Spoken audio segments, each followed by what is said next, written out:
पे मैं अंशु आप सभी लोगों का स्वागत करती हूँ इस नई वीडियो में, जहाँ पे आज मैं आप लोगों के लिए लेके आई हूँ बहुत ही कमाल का एडवांस स्पोकन स्ट्रक्चर, जो कि आपके बेसिक जो आपका लेवल है इंग्लिश बोलने का या फिर बेसिक से आप किस तरह से इंग्लिश को बोल सकते हैं, ये आपके इम्प्रूव करेंगे। ये आपका इम्प्रूव करेगा ये एडवांस स्ट्रक्चर जो आज हम लोग इस वीडियो में सीखने वाले हैं। काफी कमाल का ये स्ट्रक्चर है जो आज हम लोग सीखने वाले हैं, क्योंकि ये स्ट्रक्चर आप अपनी डेली लाइफ में बहुत ज़्यादा स्पीक करते हैं। That's the reason that I bring for you all. So आज हम लोग जो स्ट्रक्चर सीखने वाले हैं वो बहुत ही ज़्यादा कमाल का है। वीडियो को स्टार्ट करने से पहले अगर आप इस चैनल पे नए हैं तो subscribe this channel and don't forget to press the bell icon. चलिए देखते हैं कि आज हम इस वीडियो में सीखने कौन सा यूज सीखने वाले हैं। तो जैसे कि आप यहाँ पे देख सकते हैं कि आज जो हम लोग सीखने वाले हैं इस वीडियो में वो है यूज ऑफ, सबसे पहले एडवांस स्पोकन इंग्लिश स्ट्रक्चर। ठीक है, तो आज हम लोग सीखेंगे इस वीडियो में there is a limit of. काफी कमाल का स्ट्रक्चर है जो आज हम लोग पहला स्ट्रक्चर पढ़ेंगे। उसके बाद यहाँ पे हमने नेक्स्ट जो हमारा स्ट्रक्चर है what will you do after. ऐसा बहुत टाइम होता है जब हम इस तरह के सेंटेंस बोलते हैं जो आज मैंने ये स्ट्रक्चर में आप लोगों को प्रोवाइड कर रही हूँ। ऐसा बहुत बारी होता है कि हम इस तरह के जब सेंटेंस हमारे सामने आते हैं, so we never to speak these types of sentences. This is the reason that I bring for you that how you can speak too much better English. Okay, so the third one is that by chance. By chance का भी बहुत ज़्यादा use होता है, बहुत ही कमाल का structure है।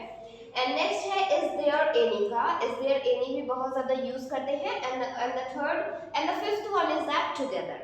Okay, तो आज हम लोग ये सारी चीज़ें कवर करने वाले हैं इस वीडियो में। So I hope that you are all ready for this video. I hope कि आप लोग इस वीडियो के लिए तैयार हैं, जो कि काफ़ी कमाल का स्ट्रक्चर आज हम लोग पढ़ने वाले हैं। सो जैसा कि आप लोग यहाँ पे देख सकते हैं कि जो हमारा जो देयर इज नो टाइम है, there is a limit of. There is a जो लिमिट ऑफ है इसका मतलब होता है हद होती है किसी चीज़ की। ओके, जैसे अगर आपको कहना हो बोलने की भी हद होती है। नेक्स्ट है व्हाट विल यू डू, मतलब क्या करोगे। ओके, ये जानकर क्या करोगे।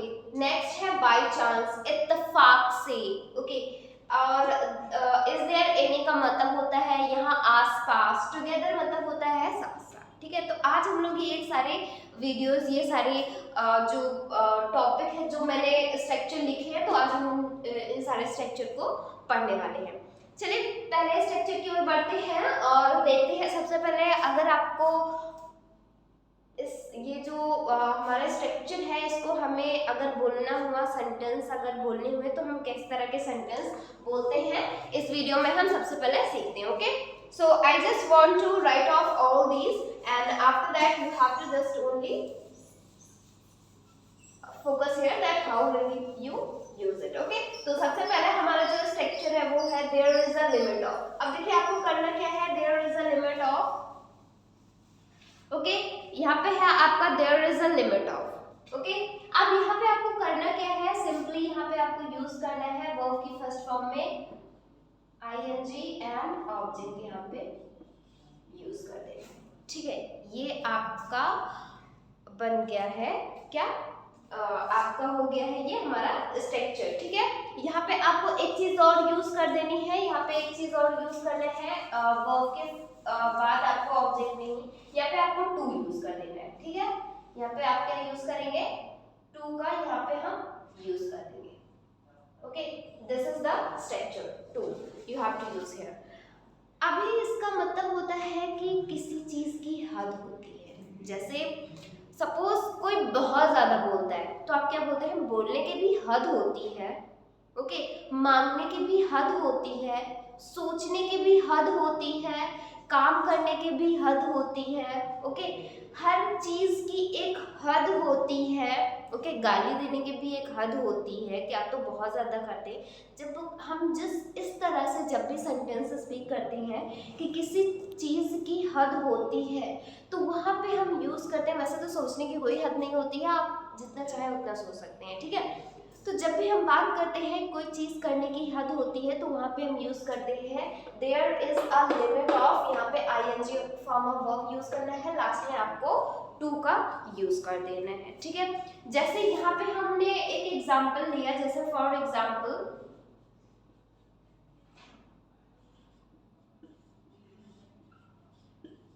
बोलने की भी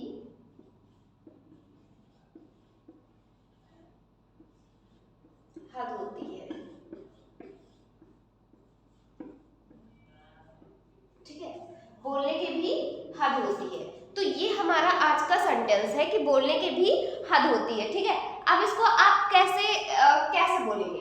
देखिए, कुछ नहीं करना है यहाँ पे आपको, ओके, कुछ नहीं करना है, nothing you have to do. जैसा आपका स्ट्रक्चर है बस वैसे ही आपको यूज कर देना है। तो यहाँ पे हमने क्या यूज किया है? पहले सबसे पहले हम there is a limit of का यूज करते हैं, ठीक है।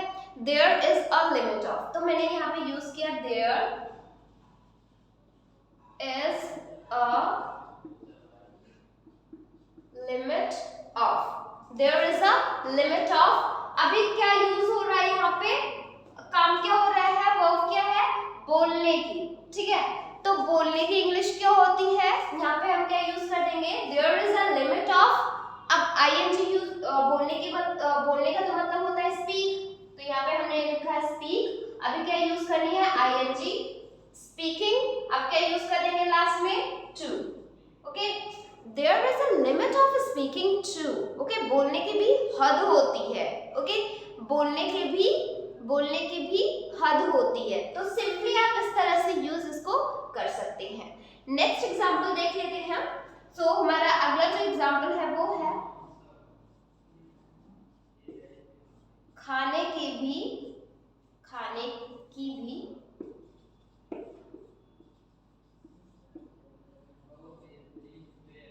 हद होती है,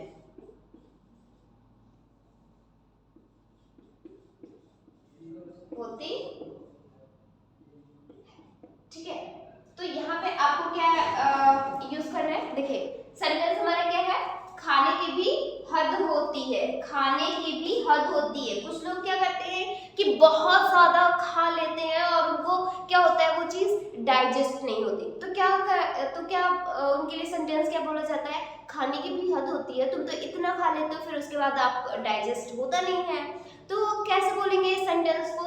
सिंपली आपको क्या करना है, इसी पे आपको यूज करना है, ठीक है। तो क्या यूज करेंगे? There is a limit of, there is a limit of. अब क्या? खाने की मतलब ईटिंग, तो यहाँ पे क्या यूज कर देंगे? ईटिंग। अब क्या यूज करेंगे लास्ट में? Too. There is a limit of eating too, खाने की भी हद होती है। क्या होती है? खाने की भी हद होती है, मतलब तुम तो इतना ज्यादा खा लेते हो, ठीक है। तो इस तरह से आप कई सारे सेंटेंसेस को क्रिएट कर सकते हैं। आप अपनी डेली लाइफ में जितने भी सेंटेंस ऐसे बोलते हैं कि ये चीज करने की हद होती है, so simply you have to speak like this, okay. So I hope guys कि आप लोग समझ गए होंगे। चलिए आगे बढ़ते हैं और लेते हैं कुछ और एग्जांपल। इस बार मैं एग्जांपल आपको बताऊंगी नहीं कि आपको किस तरह से करना है, वो एग्जांपल मैं आप लोगों को प्रैक्टिस के लिए दे रही हूँ, ठीक है। So at first I have to change the marker first, okay. तो यहाँ पे मैं आप लोगों को क्या मतलब कि आपको यहाँ पे मैं अभी एग्जांपल प्रोवाइड कर रही हूँ कि आप उसको यूज करेंगे, ठीक है। So I am just going to write off this, okay.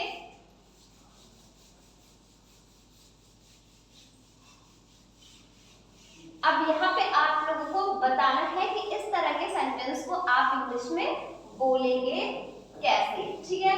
तो यहाँ पे हम कुछ प्रैक्टिस आप लोगों के लिए प्रैक्टिस सेंटेंस प्रोवाइड करेंगे। तो हमारा जो पहला जो प्रैक्टिस सेंटेंस है, देखिए, here is the first example.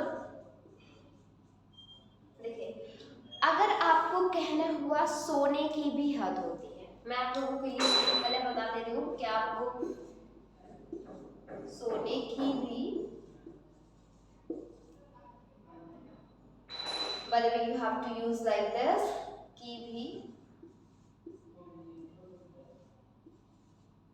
हद, सोने की भी हद होती है,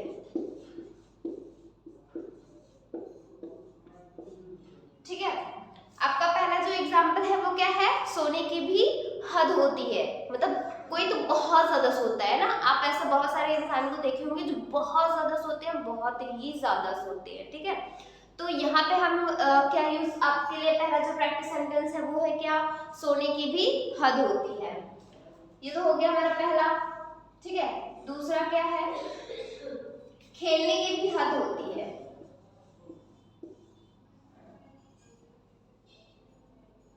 खेलने की भी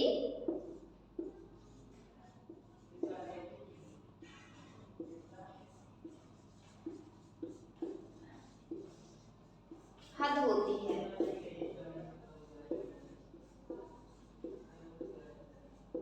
ठीक है, ठीक है।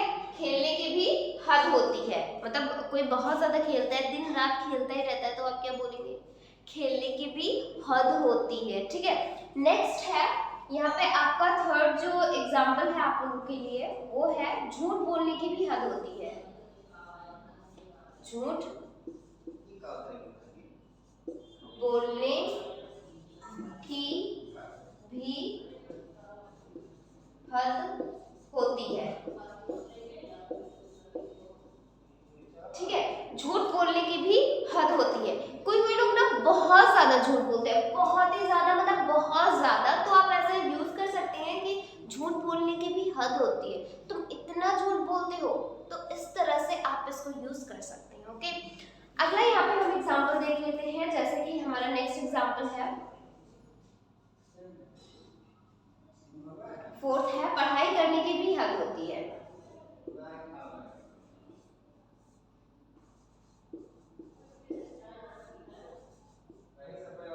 पढ़ाई करने की भी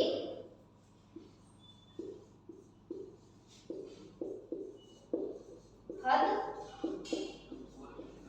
होती, ठीक है।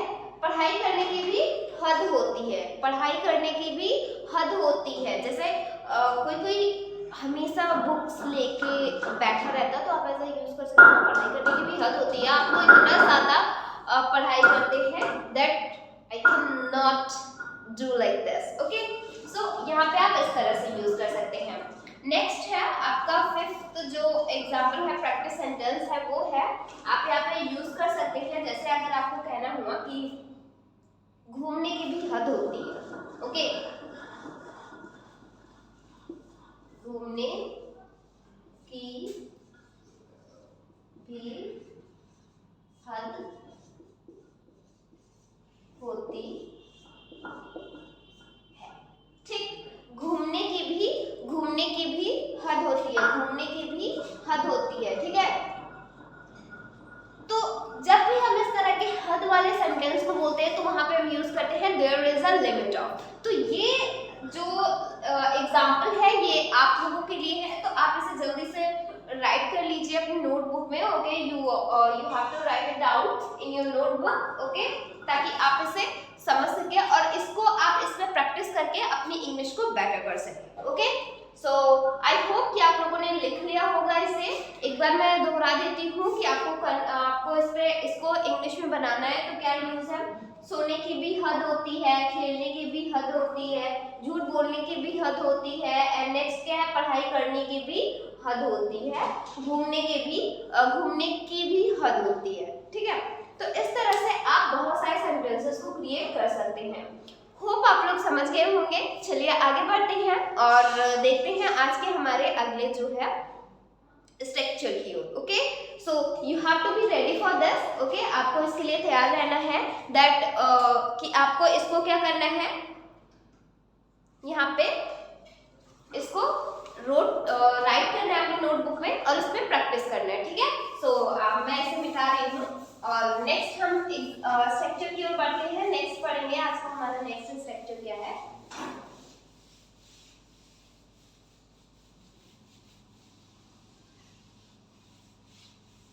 देखिए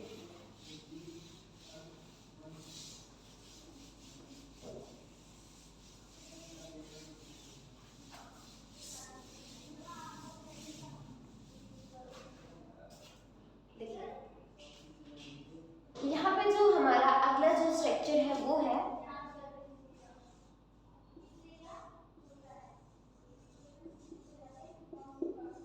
what will you do, okay. यहाँ पे क्या करना है, what will you do, फिर यहाँ पे आपको यूज करना है, उसके बाद यहाँ पे आपको यूज करना है क्या, आफ्टर। क्या यूज करना है यहाँ पे, आफ्टर। फिर यहाँ पे आपको यूज करना है वर्ब की फर्स्ट फॉर्म में आईएनजी, वर्ब की फर्स्ट फॉर्म में आईएनजी, एंड यहाँ पे आपको यूज कर देना है ऑब्जेक्ट, फिर प्लस क्वेश्चन मार्क, ठीक है। तो ये आई होप कि आप लोग देख पा रहे होंगे, ओके। अगर नहीं विजिबल नहीं है तो मैं आप लोगों को स्पीक कर देती हूँ। क्या करना है, व्हाट विल यू डू, यहाँ पे आपको क्या यूज करना है, what will you do, after use करना है वर्ब की फर्स्ट फॉर्म में आईएनजी, ऑब्जेक्ट, फिर यहाँ पे आपको क्वेश्चन मार्क यूज कर देना है।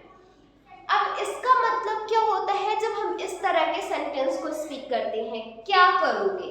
जैसे कभी बार ऐसा होता है ना कि हम सपोज किसी ने पूछा कि क्या हुआ तुम्हें, तो हम ऐसा रिप्लाई करते हैं ना, जब हमारा मूड नहीं सही होता है तो हम कहते हैं ना, पूछ कर क्या करोगे, ऐसा बोलते हैं ना, पूछ कर क्या करोगे, बताकर क्या करोगे, झूठ बोल कर क्या करोगे, ओके। तो जब भी हम इस तरह की बातें करते हैं कि ये करके आप क्या करोगे, then we use what will you do, okay, what will you do after, and after क्या यूज करना है, आईएनजी फॉर्म यूज करना है। एग्जाम्पल तो मैंने आप लोगों को प्रोवाइड ही कर दिया। अब चलिए कुछ एग्जाम्पल लेते हैं इंग्लिश के साथ। तो यहाँ पे हमारा जो पहला जो एग्जाम्पल है वो है, द फर्स्ट एग्जाम्पल इज, अगर आपको कहना हुआ पूछ कर क्या करोगे, पूछ कर क्या करोगे, ठीक है, पूछ कर क्या करोगे, ठीक। तो कैसे इसको इंग्लिश में बोलेंगे, पूछ कर क्या करोगे, सिंपली आपको क्या बोलना है, what will you do after, ठीक है, what will you do after. यहां तक पहले हमने यूज किया व्हाट विल यू डू, अब क्या यूज करेंगे, आफ्टर।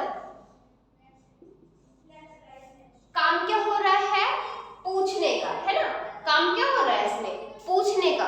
तो पूछने की इंग्लिश क्या होती है, आस्क होती है, आईएनजी लगाएंगे क्या हो जाएगा, आस्किंग। तो यहाँ पे हम सिंपली क्या यूज करेंगे, आस्किंग, ठीक। आई hope you got it this, okay. क्या यूज करना है, what will you do after asking, मतलब पूछ कर क्या करोगे, what will you do after asking, okay. Next है, नेक्स्ट एग्जांपल है, इफ यू हैव टू से,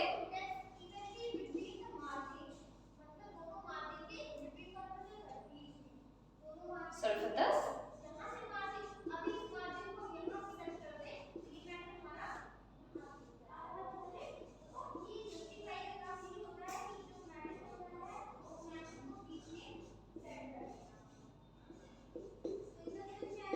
okay, this is the next example, ठीक है। सपोज दैट आप अंग्रेजी सीख रहे हैं, ओके, तो किसी ने कहा कि आपके फ्रेंड ने कहा अंग्रेजी सीख रहे हो, तो आपने कहा yes I am learning English. So उसने कहा कि अंग्रेजी सीख कर क्या करोगे, ओके। ऐसे क्वेश्चन पूछते हैं ना लोग कि अंग्रेजी सीख कर क्या करोगे, तो कैसे बोलेंगे, अंग्रेजी सीख कर क्या करोगे, अंग्रेजी सीख कर क्या करोगे, tell me that what will you do after learning English, okay. So how will you speak it, by the way मैंने तो बता ही दिया है, तो क्या यूज करेंगे, what will you do after, okay. कैसे यूज करेंगे, what will you do after, काम क्या हो रहा है, सीखने का, क्या काम क्या हो रहा है, सीखने का। तो सीखने की इंग्लिश क्या होती है, लर्न होती है, क्या होती है, लर्न होती है। आईएनजी लगाएंगे क्या हो जाएगा, लर्निंग, क्या हो जाएगा, लर्निंग, ठीक है। तो क्या यूज कर देंगे, learning, okay. What will you do after learning, क्या लर्निंग, क्या सीखने, क्या सीखकर, अंग्रेजी। तो यहाँ पे लर्निंग के बाद English, what will you do after learning, यहाँ पे हम यूज कर देंगे, ठीक है, what will you do after learning English. अंग्रेजी सीखकर क्या करोगे? Okay, what will you do after learning English? Okay, अंग्रेजी सीखकर क्या करोगे? आई होप कि आप लोगों को समझ में आ गया होगा। तो क्या करना है, हम पूछकर क्या करोगे? What will you do after asking? काम क्या हो रहा है? पूछने का। तो पूछने की इंग्लिश आस्क, आईएनजी लगाएंगे, आस्किंग। अंग्रेजी सीखकर क्या करोगे? What will you do after learning English? What will you do after learning English? Okay? I hope कि आप लोग समझ गए होंगे। बहुत ही कमाल का स्ट्रक्चर है, जैसे स्ट्रक्चर है वैसे आपको इसे यूज करना है। तो आप अपनी डेली लाइफ में इससे रिलेटेड कई सारे सेंटेंसेस को क्रिएट कर सकते हैं और अपनी इंग्लिश को बेटर कर सकते हैं। Hope you got it. Now let's move ahead towards next. आगे बढ़ते हैं और देखते हैं कुछ और एग्जाम्पल लेते हैं जो कि आपके प्रैक्टिस के लिए होंगी। Okay, so now let's write off this. तो इसे मैं मिटा देती हूँ और कुछ आप लोगों के लिए सेंटेंस प्रोवाइड करती हूँ, ठीक है, इससे रिलेटेड। मैं यहाँ पे स्ट्रक्चर भी मिटा दे रही हूँ।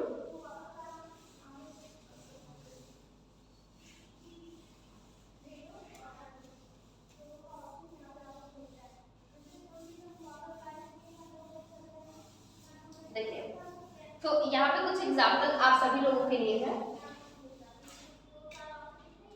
जैसे पहला जो एग्जाम्पल है वो है,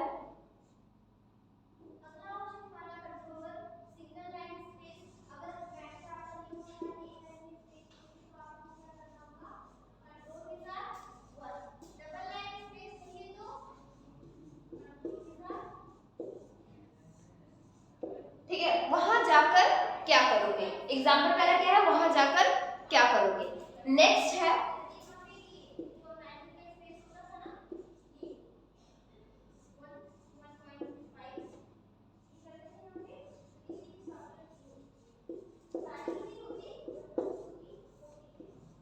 बताकर क्या करोगे। सपोज दैट किसी ने कुछ कहा, तो आपने कहा कि मैं तुम्हें भाई से बता दूंगा, तो आपने कहा बताकर क्या करोगे? कुछ नहीं करूंगा। Okay, like this. Okay, next है,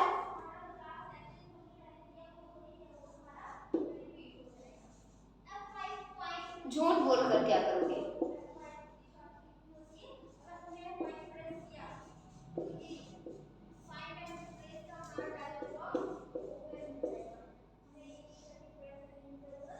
ठीक है, झूठ बोलकर क्या करोगे? ओके, किसी ने कहा कि मैं, अगर तुम ऐसा नहीं करोगे तो मैं लोगों से झूठ बोल दूंगा तुमने ये किया है, तो आपने कहा कि झूठ बोलकर क्या करोगे। ओके, झूठ बोलकर क्या करोगे। नेक्स्ट है,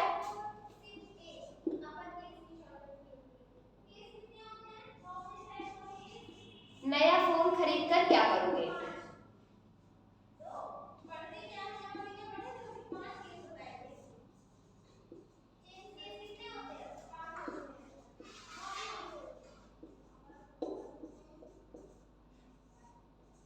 ठीक है, नया फोन खरीदकर क्या करोगे? What will you do? Bye the वे मुझे नहीं बताना है, हाँ, आप लोगों को बताना है। ठीक है, नया फोन खरीदकर क्या करोगे? ओके, आप लोग लिखते चलिएगा ताकि मैं जब इसे मिटाऊं तो आपको ये न रहे कि मैंने तो लिखा ही नहीं है। ठीक है, तो लिखते चलिएगा आप लोग। ओके, नेक्स्ट है,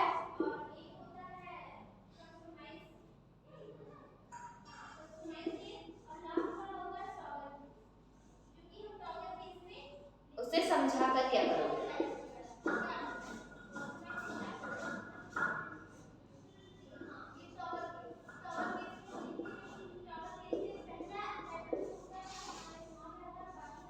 ठीक है, उसे समझाकर क्या करोगे। तो ये है आज के 5 एग्जांपल्स जो कि आप लोगों के लिए है। So you have to write it. Okay, आपको इसे लिख लेना है।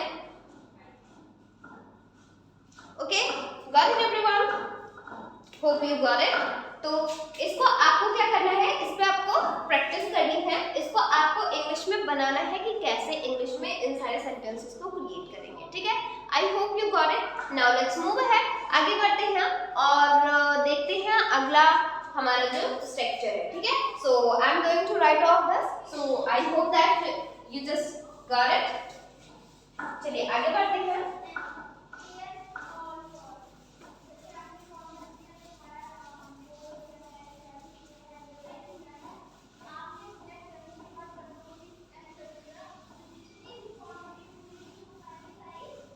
अगला जो आज हम लोग पढ़ने वाले हैं वो भी काफी कमाल का स्ट्रक्चर है, and the structure which I am going to provide you that is, जो हमारा अगला स्ट्रक्चर है वो है यूज ऑफ बाय चांस। जैसे कि मैंने स्टार्टिंग में ही आपको सारे स्ट्रक्चर प्रोवाइड कर दिए थे कि आज हम लोग कौन कौन से स्ट्रक्चर पढ़ने वाले हैं। तो जो हमारा अगला जो स्ट्रक्चर है वो है जो हम लोग पढ़ने वाले हैं दैट इज बाय चांस। वो है क्या? By chance. करना क्या है?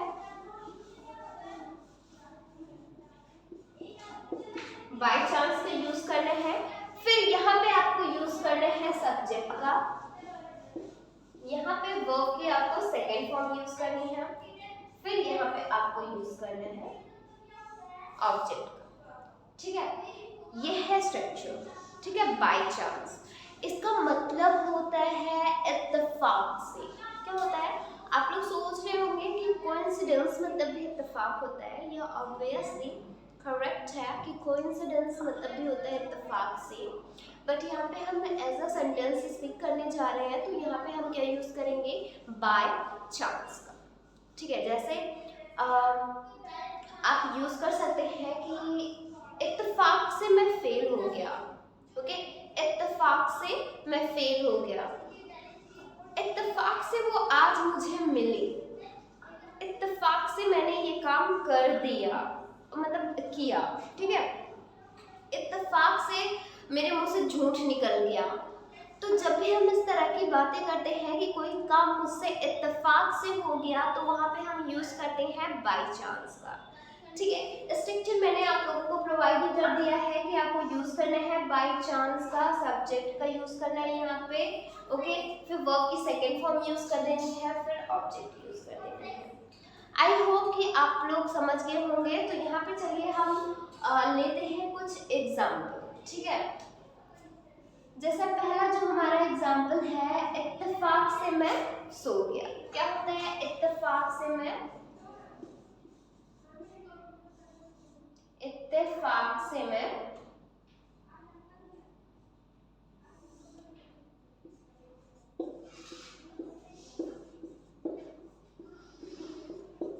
सो गया। ठीक है, इत्तेफाक से मैं सो गया। तो सपोज दैट मैं सोना नहीं चाहता था, बट मुझे नींद आई और इत्तेफाक से मेरी क्या हो गई? आंख लग गई और मैं सो गया। तो कैसे इंग्लिश में बोलेंगे इत्तेफाक से मैं सो गया? सिंपली क्या यूज करना है इत्तेफाक के लिए? By chance. तो यहाँ पे हम क्या यूज करेंगे? By chance. By chance. अब देखिए, इत्तेफाक से यहाँ तक हो गया। ठीक है, अब मैं सो गया, मैं की English I, and now the second form of the verb, what is the verb in the sentence? The verb is so gaya. ठीक है, सोना, सोना is a verb. So what you have to use here? सोना means slept. Sleep होता है, क्या हो जाएगा? Slept. Slept. ठीक है, object कोई है नहीं, तो that's why that you should not use here any object. Okay? Simply क्या use करना है? By chance I slept. Bye chance I slept मतलब इत्तेफाक से मैं सो गया। ठीक है, अगला एग्जाम्पल है, नेक्स्ट एग्जाम्पल है, जैसे यहाँ पे अगर आपको देखिए, इत्तेफाक से मैं हार गया, इत्तेफाक से मैं हार गया, इत्तेफाक से मैं हार गया। वैसे तो मैंने बहुत अच्छे से प्रैक्टिस की थी, प्रिपरेशन की थी, बट इत्तेफाक से मैं जो है वो इत्तेफाक से मैं हार गया। ठीक है, मैच हो रहा था, आपने बहुत ज्यादा अच्छे से प्रैक्टिस की थी, बट स्टिल कि आप हार जाए तो कैसे बोलेंगे? इत्तेफाक से मैं हार गया। तो कैसे इंग्लिश में बोलेंगे? By chance. By chance use किया, काम क्या, सब्जेक्ट कौन है? आई, मतलब मैं। अभी हारने की इंग्लिश क्या होती है? देखिए, डिफीट नहीं होती है, डिफीट का मतलब होता है हराना। यहाँ पे हम बात क्या कर रहे हैं कि बाय चांस में क्या हो गया? हार गया। ओके, तो हारने के लिए हम लॉस्ट का यूज करते हैं, बाय चांस आई लॉस्ट। ठीक है, अगर इत्तेफाक से मैं मैच हार गया, by chance I lost the match, I lost the match, okay, by chance I lost और by chance I lost the match, okay. तो इस तरह से आप कई सारे सेंटेंसेस को क्रिएट कर सकते हैं। So this is the structure that which you use in your daily life a lot, okay? So I hope कि आप लोगों को ये समझ में आ गया होगा। तो इस तरह से आपको यूज करना है। I hope कि आप लोग समझ गए होंगे। So I'm going to write off this. So I think that आपको ये स्ट्रक्चर जरूर उतार के चलना है और साथ में आपको ये एग्जांपल्स भी उतारने हैं, ताकि जब मैं आपको प्रैक्टिस सेंटेंस दूं उस पे आप इसको ऐसा मिला के उसको मैच करके आप उसको क्रिएट कर सके और स्पीक कर सके, ठीक है। चलिए आगे बढ़ते हैं और मैं आप लोगों को कुछ सेंटेंस प्रोवाइड करती हूँ। So the sentences are which I am going to provide you today. It is very hard to rough it, but still I'm just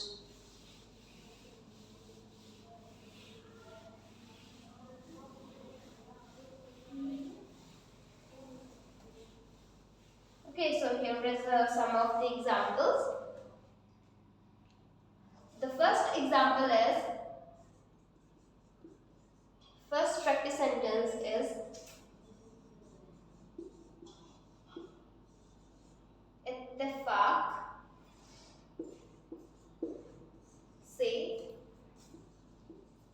वह यहाँ से चला गया, ठीक है।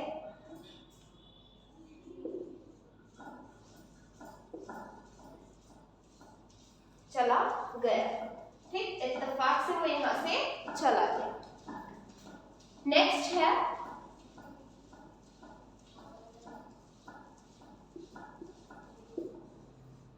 इत्तेफाक से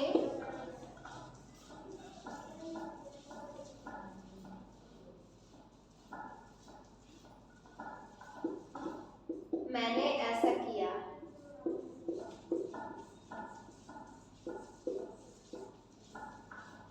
ठीक है।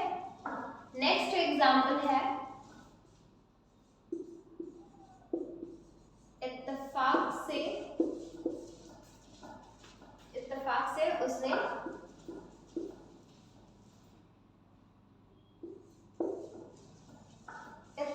से उसने झूठ बोल दिया, ठीक है, झूठ बोला। You have to use here झूठ बोला, झूठ बोला। इत्तेफाक से उसने झूठ बोला, ओके, ये फिर झूठ बोल दिया। नेक्स्ट है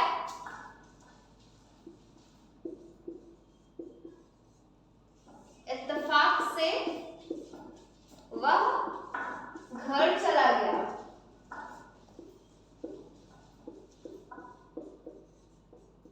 इत्तेफाक से वह घर चला गया। नेक्स्ट एग्जाम्पल इज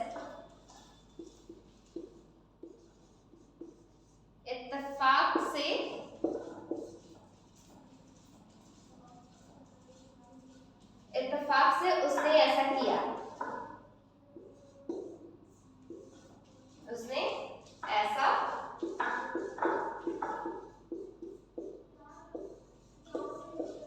किया, ठीक है, इत्तेफाक से उसने ऐसा किया, ठीक है। तो जब भी हम बात करते हैं इत्तेफाक वाले सेंटेंस की, तो वहां पे हम यूज करते हैं बाय चांस का। आई होप कि आप लोगों ने लिख लिया होगा ये प्रैक्टिस सेंटेंस, तो इसको जल्दी से उतार लीजिए, फिर उसके बाद हम बढ़ते हैं हमारे अगले स्ट्रक्चर की ओर। So please write it down. ठीक है, आई होप कि आप लोगों ने लिख लिया होगा, तो मैं इसे मिटाने जा रही हूँ। I am going to write off this. So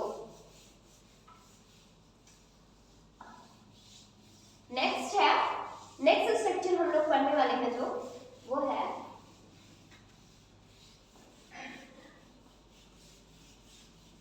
I don't want, so yes, it's clean हो चुका है। Now I'm going to provide you the next structure is, अगला जो हमारा स्ट्रक्चर हम लोग पढ़ने वाले हैं that is the structure of is there any, is there any, and यहाँ पे आपको यूज करना है। आगे क्या यूज करना है चलिए देखते हैं। देखिए नेक्स्ट जो हमारा मैंने आप लोगों को प्रोवाइड ही किया था, ओके पूरा जो आज हम लोग स्ट्रक्चर पढ़ने वाले हैं, तो हमारा नेक्स्ट है इज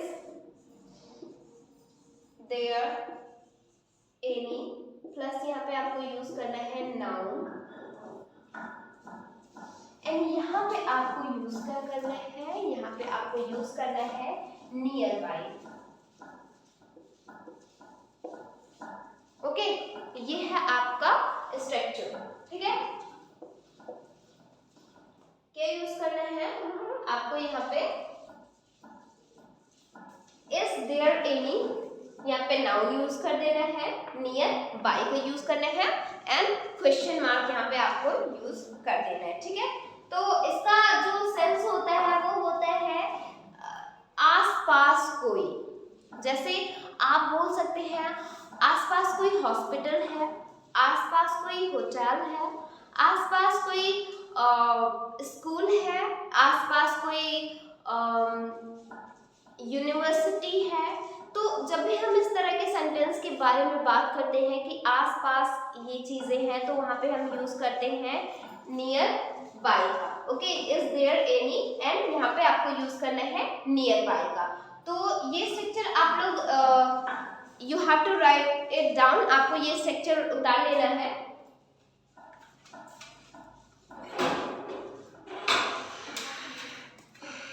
ओके तो यहाँ पे आपको ये स्ट्रक्चर आप उतार लीजिए।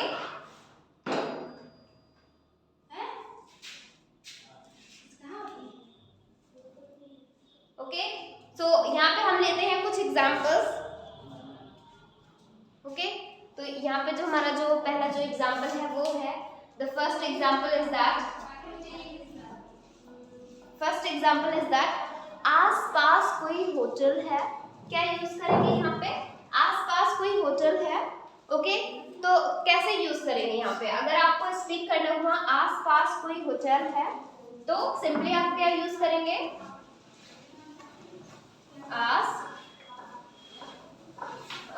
you have to use here आसपास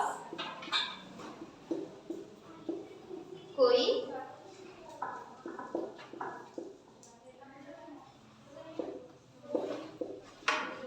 होटल है।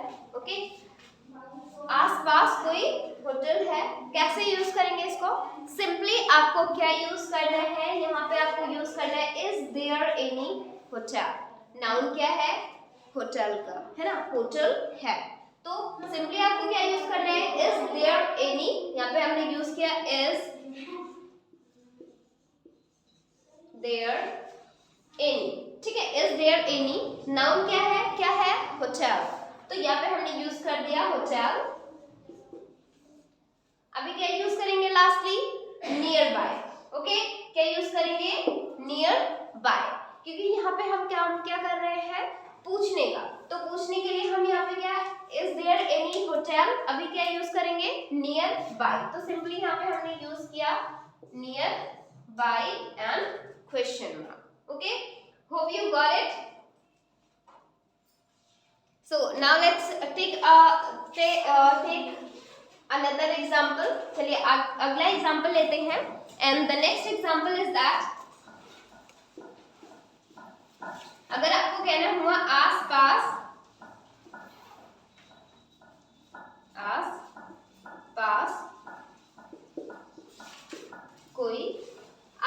कोई स्कूल है,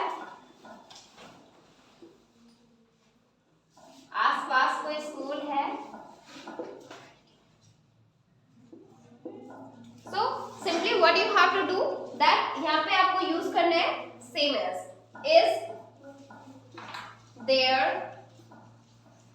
any, नाउन क्या है आपका स्कूल, तो यहाँ पे हमें क्या यूज करना है स्कूल।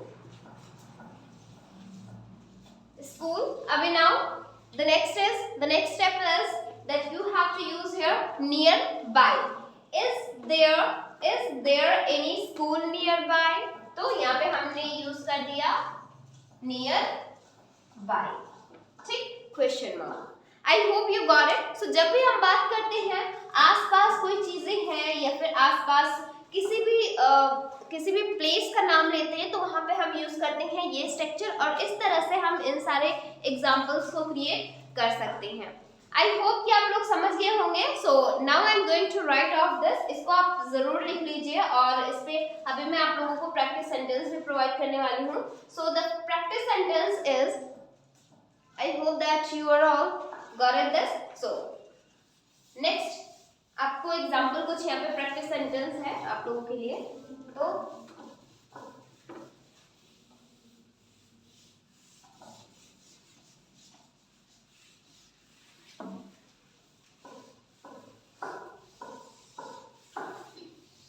अगला जो यहाँ पे मैं आप लोगों के लिए एग्जाम्पल्स जैसे आपको बनाने हुए, अगर आपको कहना हुआ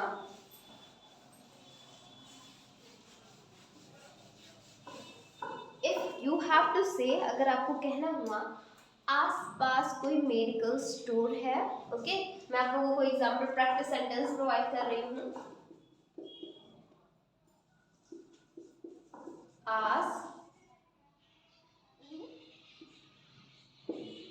आसपास कोई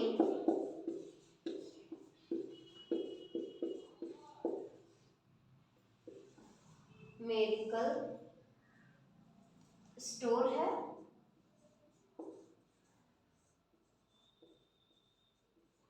ठीक है, आसपास कोई मेडिकल स्टोर है, this is the first. And अगर आपको कहना हुआ नेक्स्ट है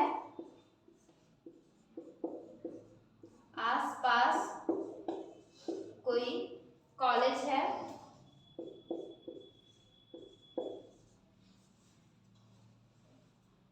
कॉलेज है, okay. The next practice sentence is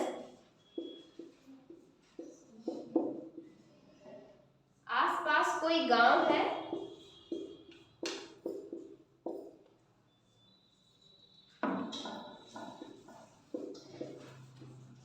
आपने ये सेंटेंस जो है मूवीज में बहुत ज्यादा सुना होगा कि मतलब जब कोई बाहर से आता है और अगर वो देखता है इलाके में मतलब बहुत जंगल ही जंगल, तो पूछते ना, अगर कोई इंसान मिलता है तो पूछते ना आसपास कोई गांव है जहाँ पे मैं रुक सकूं, ओके ठहर सकूं, ठीक है, तो वहां पे हम यूज करते हैं। नेक्स्ट है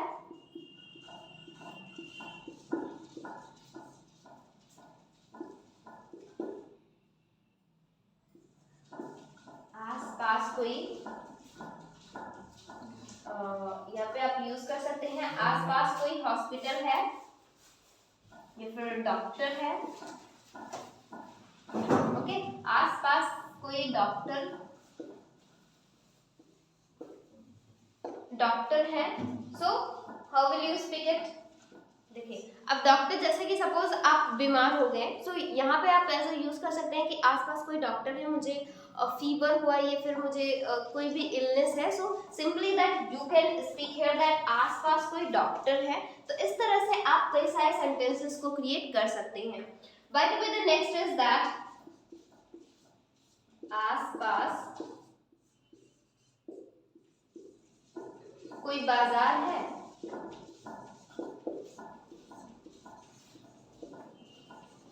ठीक है। अब सपोज दैट आप किसी प्लेस पे नए हैं, तो आपको अगर थिंग्स की जरूरत हुई परचेज करने की, तो आप क्या पूछते हैं लोगों से कि आसपास कोई बाजार है, मैं वहां से चीजें खरीदना चाहता हूँ।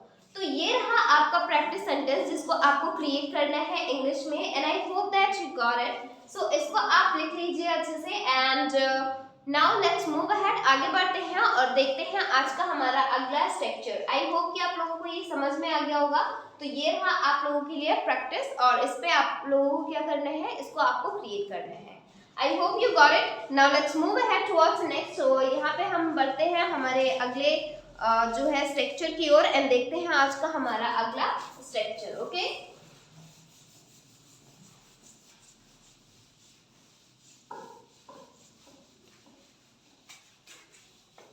So the next which I am going to provide you today, the next structure, which is a very interesting and a learnable structure, and that is also helpful for your spoken English. That structure is, जो हमारा अगला जो structure है वो है काफी कमाल का स्ट्रक्चर है और बहुत ज्यादा हम लोग यूज भी करते हैं उसका। एंड वो स्ट्रक्चर है जैसे कि हम यूज करते हैं ना टुगेदर का, ओके। टुगेदर का यूज हम कब करते हैं, जैसे कि साथ साथ के लिए, जैसे या फिर आप ऐसे यूज कर सकते हैं एक साथ, हम साथ साथ या फिर एक साथ। जैसे फॉर सबसे पहले मैं आप लोगों को सेंटेंस बता देती हूँ। जैसे जब आप इस तरह से करते हैं, हम एक साथ पढ़ते हैं, हम एक साथ खेलते हैं, हम एक साथ घूमते हैं, हम एक साथ रहते हैं। तो जब भी हम बात करते हैं एक साथ कोई काम करते हैं, तो वहाँ पे हम यूज करते हैं किसका, वहाँ पे हम यूज करते हैं टुगेदर का, ठीक है। अब चलिए देखते हैं, पहले यहाँ पे मैं आप लोगों को स्ट्रक्चर प्रोवाइड कर दे रही हूँ। तो स्ट्रक्चर जो है वो आपका स्ट्रक्चर, सबसे पहले यहाँ पे हम यूज करेंगे सब्जेक्ट, ओके। सब्जेक्ट यूज कर दिए यहाँ पे। अभी हमने यूज किया यहाँ पे वर्ब की फर्स्ट फॉर्म ऑब्जेक्ट, एंड यहाँ पे हमें क्या यूज करना है, टुगेदर पे यूज करना है, ओके। सो यहाँ पे मैंने यूज किया, ठीक है, टुगेदर का, ओके। तो यहाँ पे आपको क्या यूज कर देना है, टुगेदर का यूज करना है। I hope you got it this. तो लास्टली आपको क्या यूज करना है, टुगेदर का। अब टुगेदर मतलब होता है एक साथ, ओके। जैसे सपोज अगर आपको कहना हुआ हम एक साथ पढ़ते हैं, ओके। यहाँ पे मैंने एक एग्जांपल दिया, for example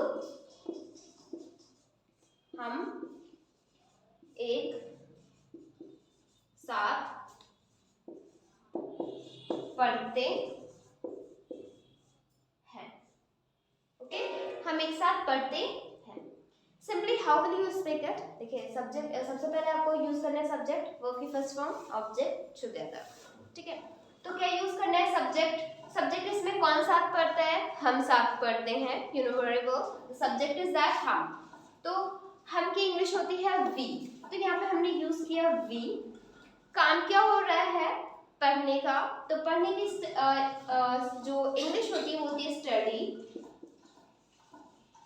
we study, okay, we study. अब क्योंकि यहाँ पे कोई ऑब्जेक्ट है नहीं, that's the reason that you don't have to use any object here, simply you have to use here together, we study together। तो यहाँ पे हमने यूज क्या कर दिया, together,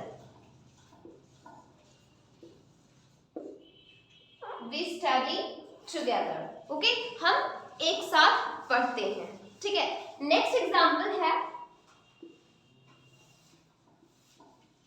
हम एक साथ खेलते हैं,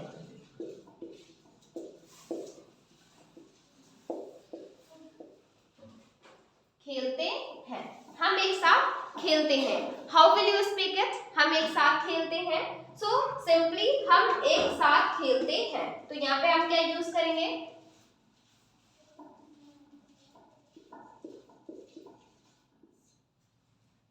वी, क्योंकि हम अभी काम क्या हो रहा है, खेलने का, तो play, we play, we play, we play.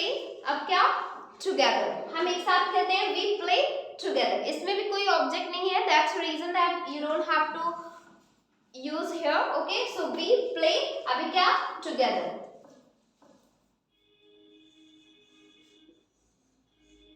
We play together. तो जब भी हम इस तरह के सेंटेंस के बारे में बात करते हैं कि हम एक साथ कोई काम करते हैं, तो वहां पे हम यूज करते हैं टुगेदर का यूज, ठीक है। आई होप कि आप लोग समझ गए होंगे कि इस तरह से हम इसको यूज करते हैं, and I hope that you got it. So इसको सबसे पहले आप अपने नोट्स में लिख लीजिए, इस पर प्रैक्टिस करने के लिए। And now let's move ahead, आगे बढ़ते हैं। एंड आई होप कि आप लोगों ने इसे लिख लिया होगा, एंड इस पे आपको प्रैक्टिस करनी है। अभी जो मैं प्रैक्टिस सेंटेंस प्रोवाइड करने वाली हूँ, that you have to also write in your notebook, okay. आपको नोटबुक में अपनी राइट करना है, उस पर प्रैक्टिस करना है, ताकि आप अपनी इंग्लिश को बेटर कर सकें, okay. So now I am going to write off this, and here is, let's take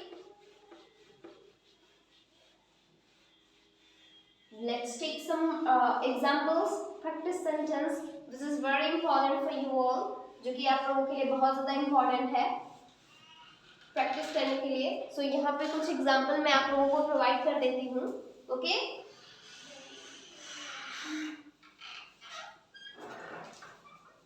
So here is the example, and the first example for you all. If you have to say, अगर आपको कहना हुआ हम एक साथ cricket खेलते हैं, ठीक है,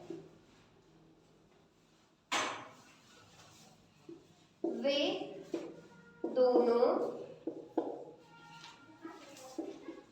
एक साथ क्रिकेट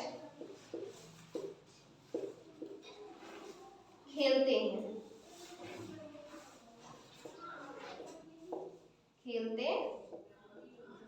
ठीक है, प्लेस नहीं है, दैट्स व्हाई कि मैंने वहां पे ऐसा लिख दिया है, ठीक है। वे दोनों एक साथ क्रिकेट खेलते हैं, ये आपका पहला एग्जाम्पल है, पहला जो प्रैक्टिस सेंटेंस है जो कि लिखना आपको जरूरी है, वे दोनों एक साथ क्रिकेट खेलते हैं, ठीक। नेक्स्ट है,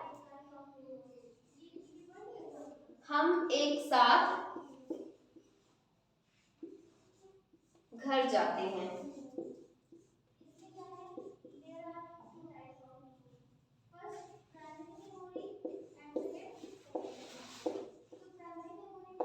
ठीक है, हम एक साथ घर जाते हैं, ओके। नेक्स्ट है,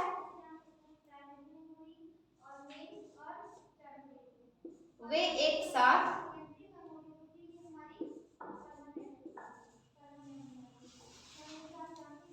स्कूल जाते हैं,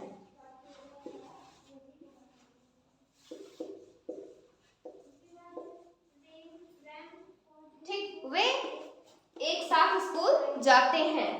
नेक्स्ट है, नेक्स्ट एग्जांपल है, हम एक साथ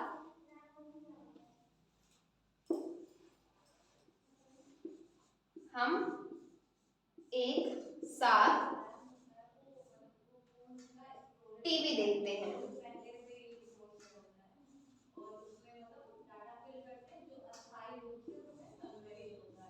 टीवी देखते हैं, हम एक साथ टीवी देखते हैं, ओके। नेक्स्ट एग्जांपल है,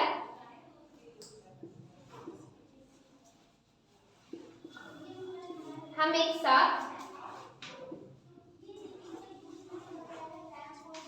एक साथ उठते हैं, simply you have to use here खाते हैं, ओके। हम एक साथ खाते हैं। तो ये रहा आपका प्रैक्टिस सेंटेंस जिसको आपको इंग्लिश में क्रिएट करना है। वे दोनों एक साथ क्रिकेट खेलते हैं। नेक्स्ट है, हम एक साथ घर जाते हैं। थर्ड है, वे एक साथ स्कूल जाते हैं। फोर्थ है, हम एक साथ टीवी देखते हैं। एंड फिफ्थ है, हम एक साथ खाते हैं, ठीक है, खाते हैं। तो ये रहा आज आपका प्रैक्टिस सेंटेंस जिस पे आपको प्रैक्टिस करनी है। सो आई होप कि आज आप लोगों ने जितने भी स्ट्रक्चर पढ़े वो आप लोगों को समझ में आए होंगे, और काफ़ी कमाल के स्ट्रक्चर जो आज अभी तक आप लोगों ने पढ़े हैं, काफ़ी ज़्यादा यूजफुल स्ट्रक्चर है, that you should learn it, you should practice about it so that you can make your English better. So आज की वीडियो में बस इतना ही। हम मिलते हैं हमारी अगली वीडियो में, हम मिलते हैं एक नई वीडियो लेके कुछ ऐसे ही एक्साइटिंग से कंटेंट के साथ जो कि आपकी इंग्लिश स्पीकिंग स्किल को काफ़ी इम्प्रूव करेंगी, and that will make you a perfect English speaker. So thank you so much everyone for watching this video. हम मिलते हैं हमारी अगली वीडियो में। Till then take care and have a wonderful time.